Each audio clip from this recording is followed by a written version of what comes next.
Welcome to another Tribal Guide with Nitpicking Nerds. Today, dragons. Don't worry, we're not going to be dragging this one out.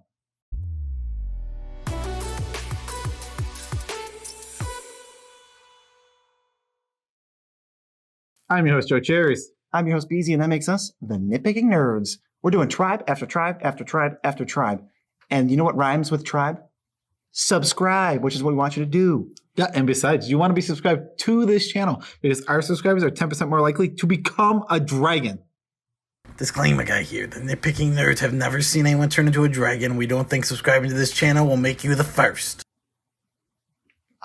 That's not a perk that everyone would want. That's not even like well, I'd better subscribe then. You can control it.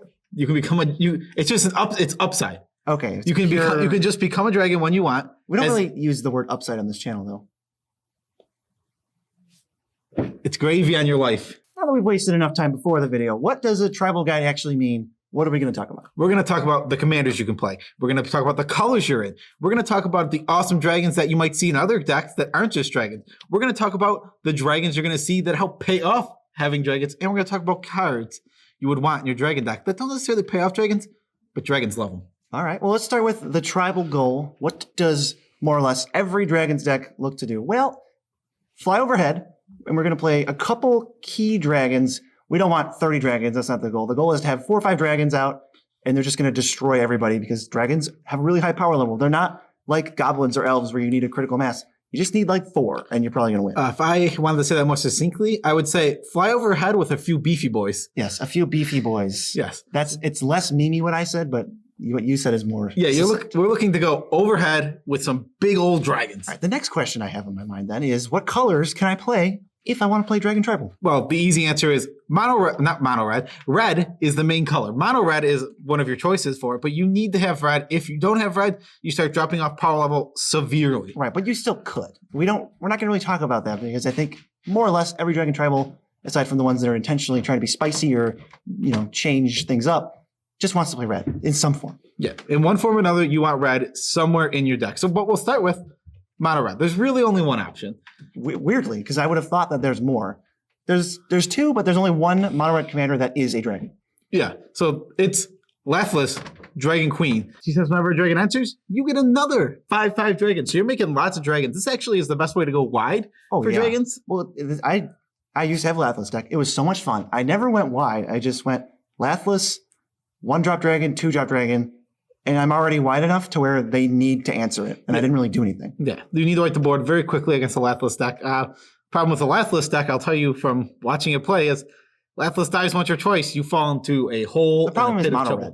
Like if Laughless was green red, a lot of your problems would get fixed. She also pumps all of your dragons. I just didn't even mention that. Yeah, she's super great. Red-black options. We got Bladewing the Risen, just a big giant thing that comes in and then reanimates one of your dead dragons and has haste, and then you can regenerate him. Yeah, he's very expensive to play. Like he's what? It's like 7 mana. It's 7 mana. It costs a lot of mana. This is an older card. It was never designed with EDH in mind. Yeah.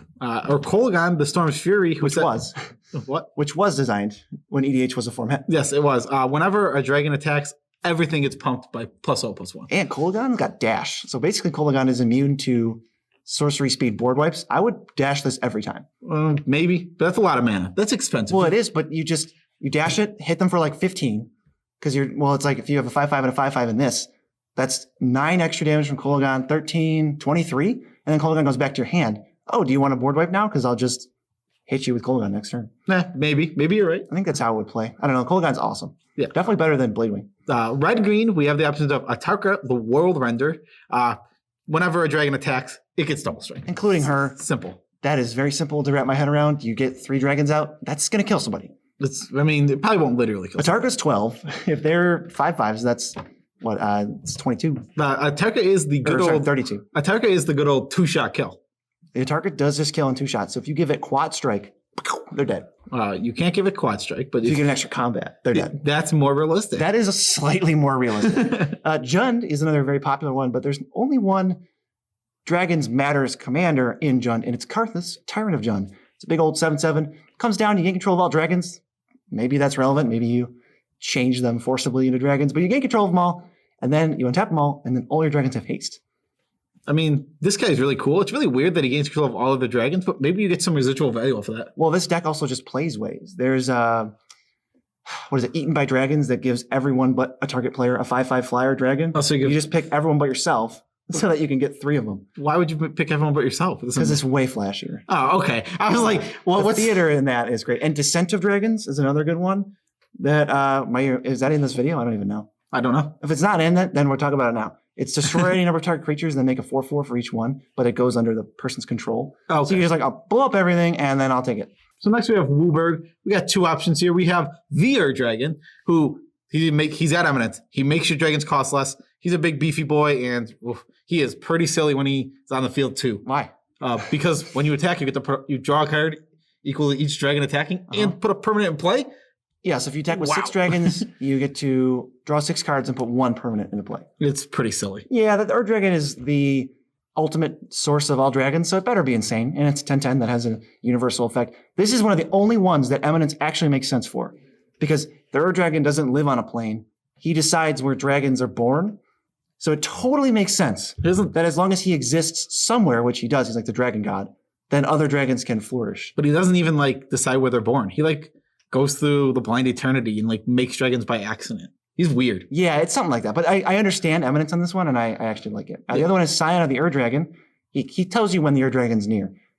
He's just a Wooburg 4/4, but his real ability is 2.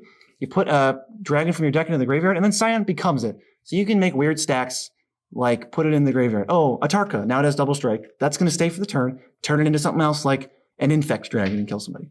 Well, yeah, usually you just go, I think it's a Atarka attack. Yeah. Double strike.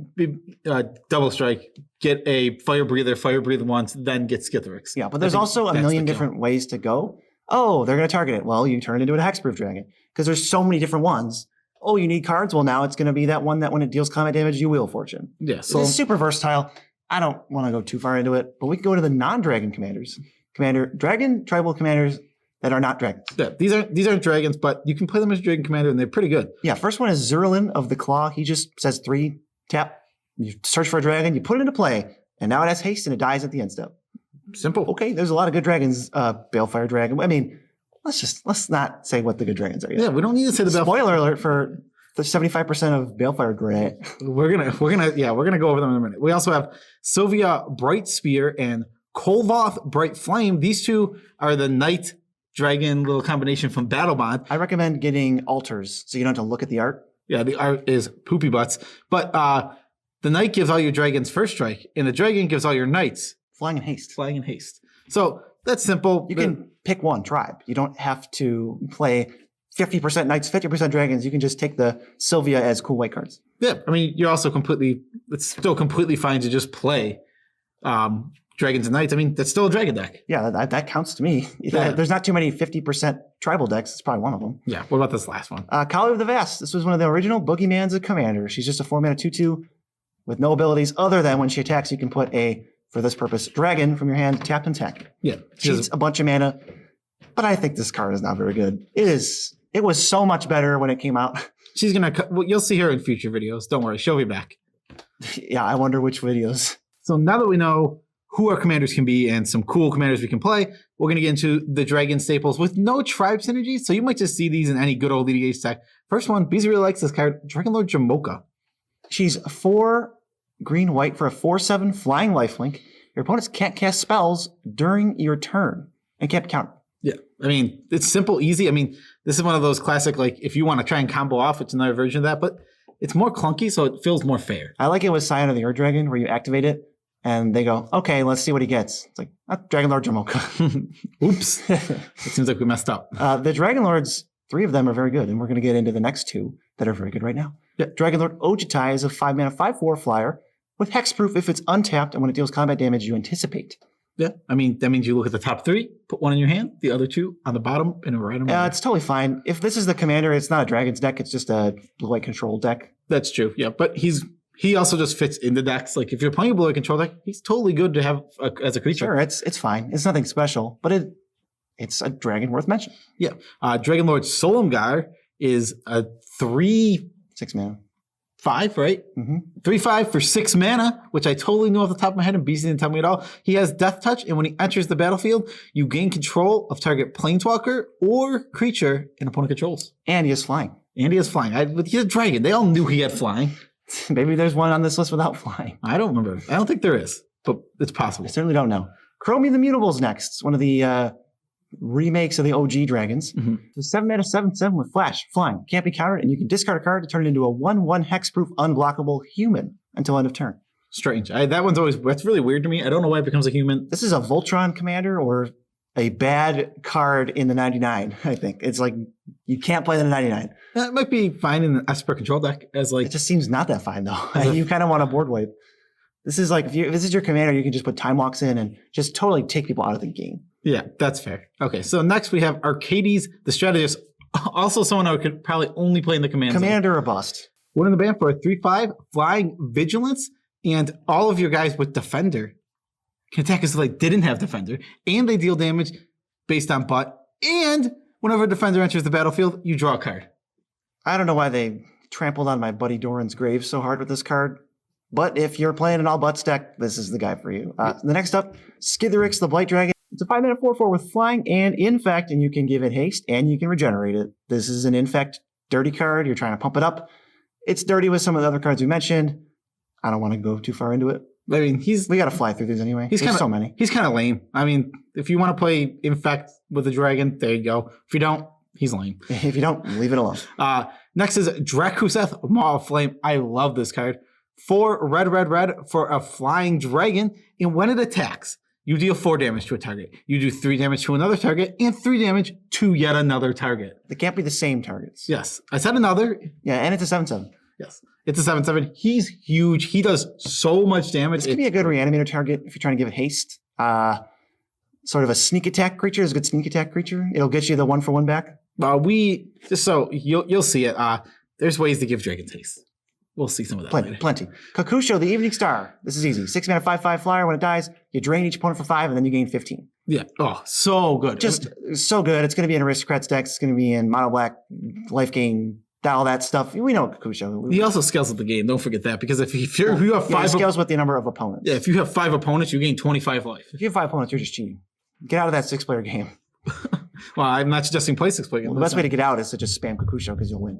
Corvold Faker's King is the 4/4 flyer from that Throne of Eldraine thing they did. And when he enters or attacks, you sacrifice permanent. But whenever you sacrifice another permanent, you draw a card. He's often the commander of the Jund Sacrifice thing that we make fun of all the time. And he's a good value engine in a different Jund Sacrifice deck in the 99. Doesn't he get a counter also? Oh, yeah, he gets a counter. He's got a bunch of Yeah, I was ones. gonna say you forgot something. And getting a counter, he also can just start hitting people for a ton. Yeah, I'll let you read this next one. You might have to paraphrase because there's a bunch of words on it. This is Nicol Bolas, the Ravager, and it's 1 in the Grixis for a 4/4 flyer. When it enters the battlefield, each opponent discards a card. And it flips into a Planeswalker that has a lot of abilities that we don't need to go over all the abilities. It's but pure value. This is a Grixis Good Stuff card. It's going to go in Grixis Good Stuff card decks or discard tribal, I guess. Yeah, the card is just great. It's fine. You don't want to really go into too many details about These aren't even cards we might necessarily play. They're just cards to look out for. These are all just, they happen to be dragons and they're very good cards. Yeah. How about all of the Niv Mizzets? I'm so happy just leaving it at all of the Niv Mizzets. There are 4 Niv Mizzets ever made, and every single one of them has their own little text. I could see building a pretty cool Niv Mizzet Reborn. Niv Mizzet Reborn dragon. That's the top one, and the rest of them are mostly Spells Matters, so yeah, you probably don't want them. yeah, not as much. Prosh, Skyrider of Care is next. We don't really like this card. It's 6 mana, 5/5 flyer. When you cast it, you get a bunch of kobolds, and then it sacrifices a creature to give itself +1/+0. This one is mainly a commander. Mainly. Yeah, there's a bunch of combos with it. It's really annoying. But if you're in a Jund deck and you're playing Karthus, you totally want Prosh anyway. And Prosh is so much more fair if it's not legendary. Yeah. Crash is way more fair than 99. Oh, yeah. He's in the command zone. Another legend, Ramos Dragon Engine. It's a 6 mana 5/5 flyer. Whenever you cast a spell, you put a counter on him for each of the spell's colors, and then you can remove 5 counters from him once per turn. Add Wooberg is the easier way to say that. no, you gotta say them all together. Yeah, that sounds just like, it sounds like you're having a seizure or something. Sounds like we're reading Backdraft Hellkite. What's it do? What? No, it didn't sound like that. I don't think you know what it sounds like when I leave Backdraft Hellkite, because it sounds I'd love more. to find out. Yeah, It sounds more like this: 3 red for a 4/4 flyer. And whenever you attack with it, all instant sorceries in your graveyard gain flashback. The flashback cost is equal to that spell's converted mana cost, or mana cost. this card is so weird. Backdrafter Mage. What? No. That's close. It's the dragon. It's a dragon. Yeah, but it's like Snapcaster. Yeah, but that was lame. It was. Okay, Balefire Dragon. We mentioned this 75% of the way, but you now know that the last two letters are ON. It is a 6/6 flyer for 7. When it hits someone, it deals that much damage to all their creatures. So if this is hits for 10 for some reason, with Lathless Pump, their whole team just take 10. This is a board wipe dragon. It doesn't sacrifice itself. It doesn't require anything but combat damage. This is one of the better combat damage triggers in all of Commander. I mean, yeah, it's super good. It is expensive. It does cost 7 mana, so don't think like, wow, this thing is busted. But in my dragon deck, I did splurge for a couple 6 and 7s. This was one of them. I mean, this is one of the good 6 or 7s. For sure. What do we got next? Deathbringer Regent. It's a 7 mana 5/5. If you cast it from your hand when it enters the battlefield, you destroy all other creatures if you got 5 or more creatures in play. Simple. This is not really a dragon card because you don't want to blow up all your guys, and it doesn't say non-dragon. Ooh. So careful. How about Mini Valakut Dragon? Mini Valakut, a Comb Halkite. It's a 6 mana 4/4 flyer. Landfall. Lands ping for 1, but mountains ping for 2. Easy peasy. That card is completely reasonable. Give me a card that's hard to read. That wasn't a segue. This one is pretty easy to read too. But you messed up the last one. They might not know that because it's edited so well, but he messed it up, even though he said, give me a card that's hard to read. That was the joke. Oh. It was a little something for you. Yeah. And now them. Next, we have Hellkite Charger. This is a 7 mana 5/5 flying haste. When it attacks, you could pay 7 mana to get an extra combat. You can go infinite with this. You can. It's very tough. I mean, there's another dragon that I don't think I put on here, but when it attacks, it makes 6 mana. Savage Ventmaw. Savage Ventmaw. So that card should probably be on here because that card's pretty good. So we read 2 for 1. You're welcome. Scourge of the Throne is one of the best dragons ever printed. It's a 6 mana 5/5 flyer with Dethrone. So if you attack the player with the most life, it gets +1/+1 counter. And when you do that thing, untap all your creatures, there's an extra combat for the first time. You can't just go infinite. Yeah, simple, easy peasy. Amazing card. That one is going to go in almost every dragon deck, but it is expensive. Yeah. Shimmer Dragon is an interesting one. I'm not going to read the power toughness because that's not what's important. It's because you forget. It's 6 mana. Shut up. It's 6 mana for a dragon. It says tap 2 artifacts, draw a card. That card is so good in the artifact deck. Oh, it also says if you control 4 artifacts, it is hexproof. Yeah, that's all. This card is super good. And besides anything, there are definitely enough dragons that have some artifacts in it. You can go like a blue-red dragon artifact that could be interesting. With Niv Mizzet. I don't know if you're going with Niv Mizzet, but maybe you'll find a different. If you want to be blue-red, you don't have many other options. That's fair. Yeah. Moving on. Skyline Despot. This is the Amada Monarch dragon. It's 7 mana 5/5 flyer. Enters the battlefield, you become the monarch. At your upkeep, if you are still the monarch, you get a 5/5 flyer. So it just clones itself. I just wanted to sing Despacito when you said it. That's all it's Skyline Despacito. Yeah, because that's how you said it. It sounded like Despacito. How about you just read Steel Hellkite, because we're almost done. It's a 6 mana 5/5 with flying, and you can pay. It has fire breathing, right? For 2. For 2, yeah. It fire breathe, and when it deals combat damage to a player, you can pay X. And if you do pay X, you destroy all non-land permanents will convert a mana cost X or less. No, just X. Not or less. It's got flying, so if it's easier to get through it as evasion. If there's 3 annoying 3 mana permanents, you pay 3 mana, they all go away. Yeah. And the last one here is World Gorger Dragon. This is just a combo card. Yeah, it gets rid of all your permanents, and then when it leaves, all your permanents come back. No one's going to touch this unless you're playing like Animate Dead or one of those enchantments. It just goes infinite with it, but it's a combo piece that happens to be a dragon. It does. It is very... Oh, we get to get into the meat. It's dragon payoff time, starting with... 1 red red for a 3 loyalty Sarkhan Planeswalker. +1, you may discard a card. If you do, draw a card. +1, add 2 mana in any combination of colors. Spend this mana only to cast dragon spells. -7, create 4 5/5 red dragon creatures. That could end the game if you give them haste. But regardless of anything, the main thing here is he is a big ramp for your dragon. He's going to sit there, and it's a Planeswalker that's kind of like a mana rock. It's like a Worn Power Stone. And if you're not ramping, he discards useless lands or whatever to just draw extra cards. Let's just say we'll play the Soul Ring game. You had Soul Ring turn 1. Always. You played Sarkhan turn 2. Okay. Now you untap with 5 mana, 7 mana. You can cast Balefire Dragon on turn 3. That's pretty insane. And all you did was play Soul Ring on turn 1. So Soul Ring. I mean, and then how about you just cast a 6-drop on turn 4 without any help? That's pretty good. That's lame. And he rummages too. Yeah, he does rummage. I was just saying Sarkhan is a Soul Ring for dragons. Sure. I mean, this is a Planeswalker that I will play in Commander because it's so cheap. And the first turn, it'll actively turn a not card into a card. Yeah, if you have 7 lands in play, maybe you'll start getting rid of your extra lands, getting something else. Yeah, I mean, if you're in a red-green deck, maybe you proliferate it. Maybe you just make 20 power on dragons. Oops. Oops, all dragons. This next one's really good. Dragon's Horde. It's a 3-mana artifact, taps for any color, but also you can tap it and remove a counter from it to draw a card. Well, how do the counters get there? Because I read the card in the wrong order. Well, whenever a dragon enters, you get a counter I on it. was going to say, where's the rest of the card? Where's the real meat of the card? Yeah, it just, you can tap it and remove a counter. The only way to put counters on it is to use other cards that say counters. Yes, this card is great. It's one of the best cards that could go in any dragon deck. It's such a random include from M19, I think, or M18. But this is great. It ramps and it draws cards. And it is dragons only, so it's not expensive. What's even more awesome is this next one. We thought Dragon Tour was good. Dragon Tempest is probably literally the best card in your Dragons deck. It might be. It just puts your dragons on steroids. It's 1 and a red for an enchantment. Whenever a creature with flying enters the battlefield under your control, it gains haste.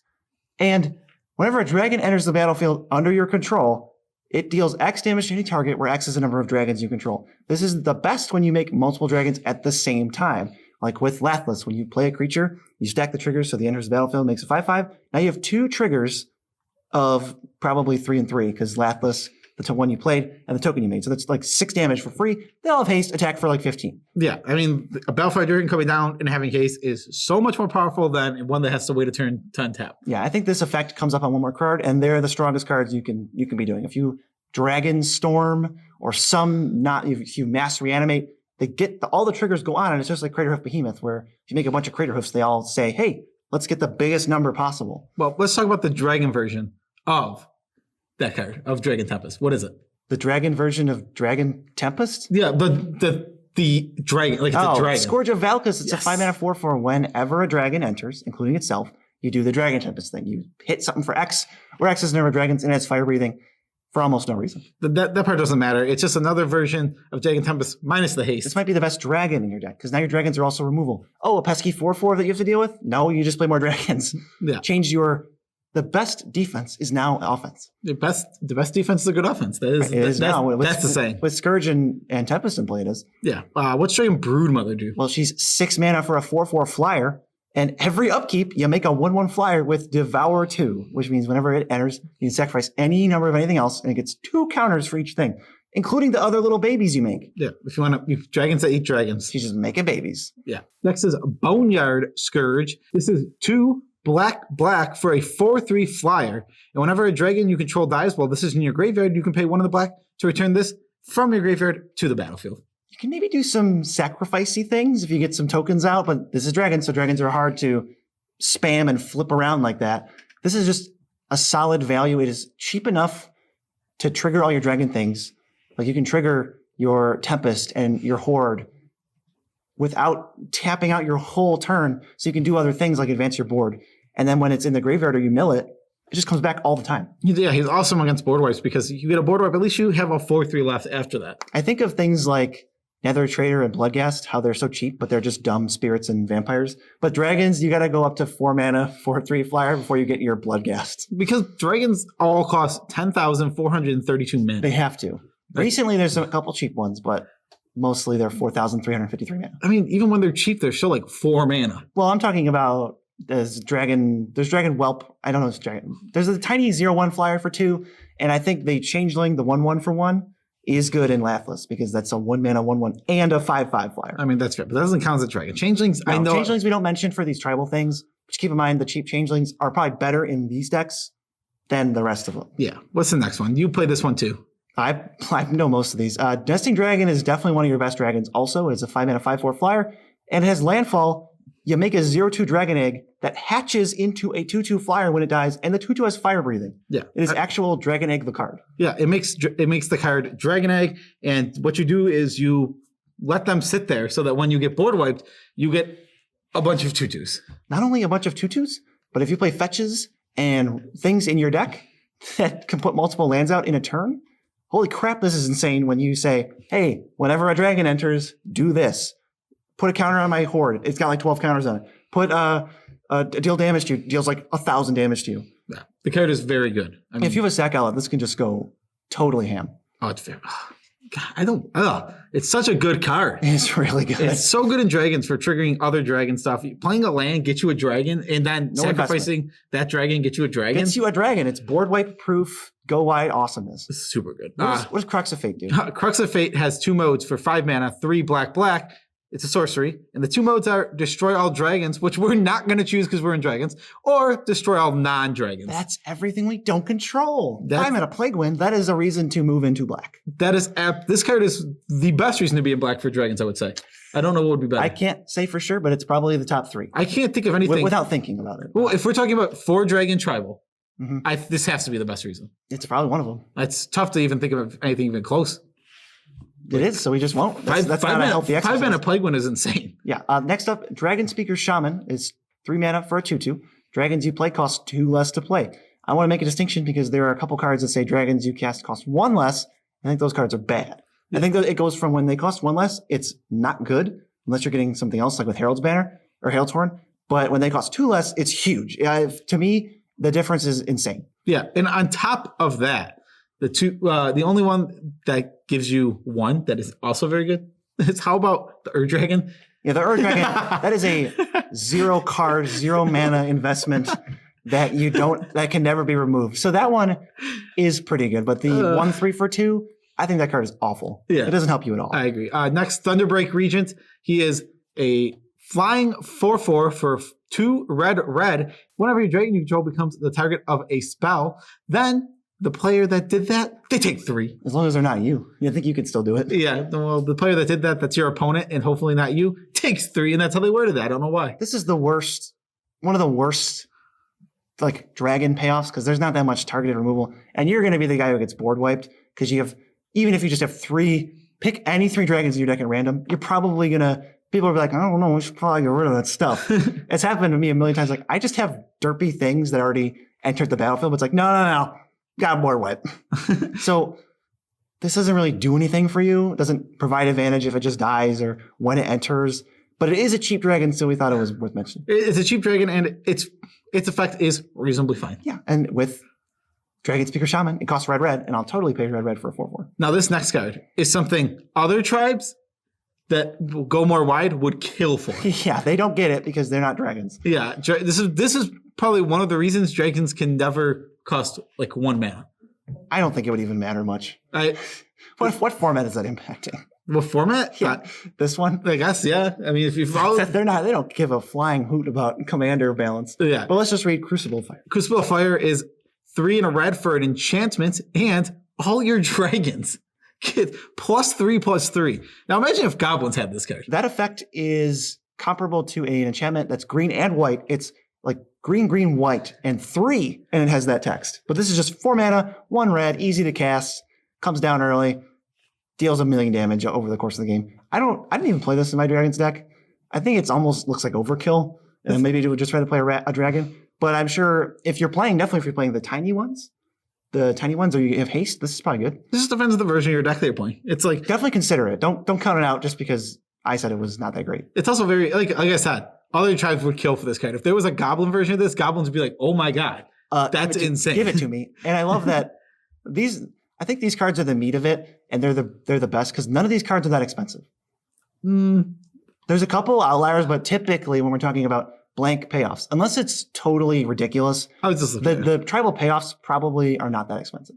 None of these are too crazy. I think Nesting Dragon's a few bucks. Nesting Dragon went up because it's a commander exclusive, but aside from those, I think Scourge of Valakis is also expensive. Right now. Because that card is that's like the cream of the crop. Yeah, I was just looking if there's those are the examples of ones that are this. And this last one I think is a couple bucks now. Oh, really? Yes. Haven of the Spirit Dragon? What does that do? It's a land that taps for a colorless mana or any color for a dragon spell, and you can pay 2, sacrifice it, return either an Ugin Planeswalker from your graveyard to your hand or a dragon. I love that wording.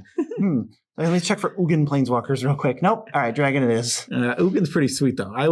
Ugin is probably one of the best Planeswalkers in all of EDH. Well, he's actually not bad in dragons because your cards usually cost a lot. So you can come down and maybe even -5 and not affect much of your things. That's completely fair. So only a few things in this very last category. Yeah, closing it out. These aren't for Dragon Tribal necessarily. Well, these cards are good in Dragon Tribal, but they don't really have the word dragon anywhere. But they they're don't really say cool. Play dragons. So what do we got? First, we have Rhythm of the Wild. and Teamer Ascendancy, which are two ways of essentially being able to give your team haste. That's what's important about these cards. Rhythm of the Wild, well, they both have a relevant other upside. Rhythm of the Wild says the creatures can't be countered, and they could maybe enter with counters. And Teamer Ascendancy says whenever a big thing enters, you draw a card. So basically, whenever a dragon enters, because like every dragon has 4 power. That's like the cutoff is 4 mana 4/4 usually. Yeah, unless it's an outlier common. Yeah, there's obviously there are other ones, but most. Feel free to comment all of the outliers. Yeah. The next one is the Great Henge, which is 7 green for an artifact that taps for green and you gain 2 life. That costs a lot of mana. What if it costs X less, where X was the greatest power among creatures you control? I need more. We're playing dragon. I need 2 more things. Oh, you need 2 more things? Yeah. Well, what if whenever a creature enters the battlefield under your control, you got a +1/+1 counter? Is that good? More. What's that? What Kylo Ren? More! And also, the last thing, you draw a card when the creature enters. Yeah, so now your dragons are even bigger. Your dragons are bigger. Your dragons are all 5/5s or at least 4/4. So this is a trivial amount of mana to play. Only in green decks, though. So only Jund or green-red. Yeah. So that is your punishment. That card is super good, though. Great Henge is can be the best card in decks it's in. Yeah. And what's the last one? The last one, Primeval's Glorious Rebirth. This is just a toss-in because most dragons, or at least 35% of the ones we named, are legendary. It's a 7-mana legendary sorcery in black-white, and you return all legendary permanents from your graveyard to the battlefield. This is a Wooburg Dragons deck. You could lean into Legends for this. This is a good payoff. You can play legendary dragons. There's a lot of legendary dragons. In Wooburg, easily. Oh, yeah. Easily can play a legend dragon. They love making legendary dragons. Okay, but that is all the cards that we're going to talk about. You want to play Dragon Tribal? This was your guide. You've now learned everything. All the basics at least. Well, you've learned all the cards that you want. Besides, what you didn't see was those awesome cards that go in all tribal decks, which are actually floating above BZ's head right now. Whoa. That's a comment, or that's a, what's it called? Card. It's a card. Which we should be able to remember. It's all we talk about is cards. Which you can click on to see the basic cards. All right, let's do shoutouts. Shoutouts, because this is the end of the video. Special shoutouts to all of our patrons, aka the Poopy Babies. We've named our follower group. It is Poopy Babies. Yes, they're the Poopy Babies. That is a term of endearment. If you would like to join all of our if you would like to join and become a Poopy Baby, head over to patreon.com/user/Nitpicking Nerds and become a Poopy Baby. Absolutely. You could also go to the tcgplayer link I cooked up in the description. It's got all the cards we listed, so you don't have to file through the video and find out what cards we need. They're all right there. But while you're there, since it's a link, that's an affiliate link, navigate wherever you want on the site, buy whatever you want, and we get a kickback based on what you buy. Just a typical money for money exchange, but not for you. You spend the same amount of money. Buymeacoffee.com is a website. You could go there and tip us. That would be awesome. Link in the description. And so we like everybody who helps us out. Thank you all. You guys are great. Let's do a tidbit about our life. You'd think I'd be ready. We've been watching bad movies lately. I did. You watched one. Yeah, last night. So last night I did double feature. It was Green Lantern. That movie is not good. Still did not hold up. And we watched the new Hellboy. But I was going to tell you this, but I don't think I did. My friend and I, Will, were watching it. And we were like, oh, hey, let's watch the original Hellboy. So we put on the new one. And I didn't notice that it was the new one until 36 minutes in when he referenced Uber. And I'm like, was Uber around in 2004? And I Googled it. And I'm like, oh, Will, the new Hellboy's on Netflix. We should probably watch that. He's like, wait a minute. So the new Hellboy is so bad that you won't know it's not the 2004 one. That is all. Wow. And I was like, I thought Ron Perlman was Hellboy. I guess not. Ron Perlman is Hellboy. Not for the new one. He's not in the new one? I'm like, I really haven't seen the first one in a while. I thought he was even Hellboy in the new one. It's just some dude. Let's see who plays him just for the last second end of the video information. It actually wasn't even just a random dude. It was the sheriff from Stranger Things. Yeah, David Harbour is his name. Yeah, that name totally just clicked when you said the sheriff. Yeah, Hopper. Yeah, he's Hopper. So that's how we're gonna end our video. Go watch Hopper Hellboy. It's not good. Yeah. Peace out, Tribe Scout.